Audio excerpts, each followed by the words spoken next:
Fried کا نظریہ شخصیت سٹارٹ کرنے لگے ہیں. اب ہم فرائڈ کا نظریہ ڈائنامک تھیوری آف پرسنالٹی کہلاتا ہے. آپ کو یاد ہوگا کہ جب ہم نے اسکول آف تھاٹ پڑھے تھے اور وہاں پہ ہم نے تحریر نفسی کا اسکول آف تھاٹ پڑھا تھا, یعنی psycho analysis school of thought پڑھا تھا, وہاں پہ ہم نے فرائڈ کے نظریے کو کافی ڈیٹیل سے ڈسکس کیا تھا. اور وہاں پہ ہم نے دیکھا تھا کہ فرائڈ نے ذہن کے 3 لیول بتائے ہیں, شعور, تحت شعور اور لاشعور.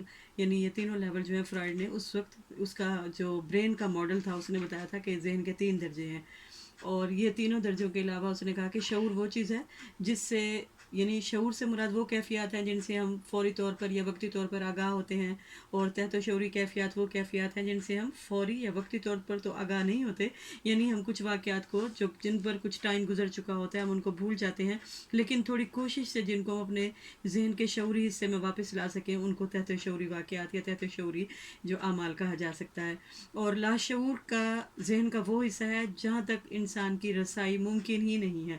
یعنی فرائڈ نے کہا کہ لاشعور جو ہے یہ سب سے زیادہ اتھا اور گہرا ہے, اور ہماری زندگی کے تمام تجربات, واقعات جن کے ساتھ احساس گناہ, احساس شرم وغیرہ وابستہ ہوتے ہیں, یا فرد کی وہ خواہشات جو کہ پوری نہیں ہوتی ہیں اور فرد سمجھتا ہے کہ کوئی معاشرہ ان کے لیے رکاوٹیں پیدا کر رہا ہے, اور آہستہ آہستہ فرد ان چیزوں کو تحت شعور میں دھکیل دیتا ہے, اور پھر آہستہ آہستہ وہ چیزیں وہاں سے لاشعور میں چلی جاتی ہیں اور پھر کوشش کرنے پر بھی یاد نہیں آتی. یعنی فرد خود بھی بھول چکا ہوتا ہے. لیکن ماہرین اور فرائڈ خود یہ کہتا ہے کہ 80% ہماری پرسنالٹی جو ہے وہ ہمارے لاشعور پر مبنی ہوتی ہے. یہ واقعات, یہ باتیں, یہ چیزیں فرد بھولتا نہیں ہے, بلکہ وقتی طور پر اس کے ذہن سے وہ, یعنی جو اس کا شعوری حصہ ہے اس سے وہ ختم ہو جاتے ہیں, کیونکہ فرد ان واقعات کو دہراتے ہوئے شرم یا ندامت محسوس کرتا ہے یا کم مائیگی محسوس کرتا ہے. تو لہٰذا ان واقعات کو وہ آہستہ آہستہ ریپریس کرتا رہتا ہے اور خود بھی اوائڈ کرتا ہے کہ وہ واقعات اسے یاد نہ آئیں, اور پھر آہستہ آہستہ وہ لاشعور کی طرف دھکیل دیے جاتے ہیں.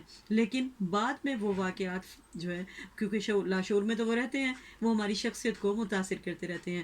یہ جو according to Freud slip of pen, slip of tongue جو ہے, یہ بھی وہی لاشعوری اعمال ہوتے ہیں. یعنی فرد لکھنا کچھ اور چاہتا ہے, لکھ کچھ اور دیتا ہے, کہنا کچھ اور چاہتا ہے, کہہ کچھ اور دیتا ہے, پھر فرد کہتا ہے سوری میرا یہ مطلب نہیں تھا, میں یہ نہیں کہنا چاہ رہا تھا, میں یہ نہیں لکھنا چاہ رہا تھا.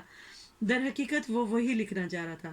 اکارڈنگ ٹو فرائڈ ہم کسی دوست کی شادی کا کارڈ لے کے اس کو رکھ کے بھول جاتے ہیں, اور شادی کے 2 دن بعد ہمیں یاد آتا ہے او ہو ہم تو بھول گئے کہ ہم نے شادی پہ جانا تھا. فرائڈ کہتا ہے کہ در حقیقت ہم وہاں جانا ہی نہیں چاہتے تھے. یعنی لاشعوری جو امپلسز ہیں وہ فرد کی برسر پیکار رہتی ہیں اور اس کو متاثر کرتی رہتی ہیں. اسی طرح ہم نے, یعنی اس وقت جو اسکول آف تھاٹ ہم نے پڑھا تھا اس میں فرائڈ کے نظریے کو کافی ڈیٹیل سے ہم نے ڈسکس کیا تھا.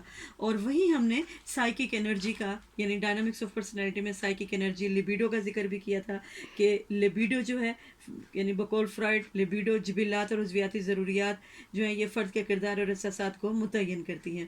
اور یہی جو جبلات ہیں در حقیقت یہ 2 گروہوں میں تقسیم کی جاتی ہیں, ایک ایروز اور دوسری تھینٹ. یعنی ایروز جو ہے یہ لائف انسٹنکٹ ہے, اور تھینٹس جو ہے یہ جبلت موت. آپ کو یاد ہوگا جبلت موت, جبلت حیات فرائڈ کے نظریے میں ہم نے پڑھی تھی, اور ہم نے یہ پڑھا تھا کہ جب فرد اس لیبیڈو کا, یعنی سائیکک انرجی کا رخ اپنی ذات کی طرف موڑ دیتا ہے تو پھر, یعنی فرد کی ذات کی طرف, تو پھر اس وقت اس کے اوپر ڈپریشن اور افسردگی یعنی اس کے اوپر چھائی رہتی ہے, اور فرد کے مایوس کن خیالات اس کو خودکشی کی طرف لے جاتے ہیں.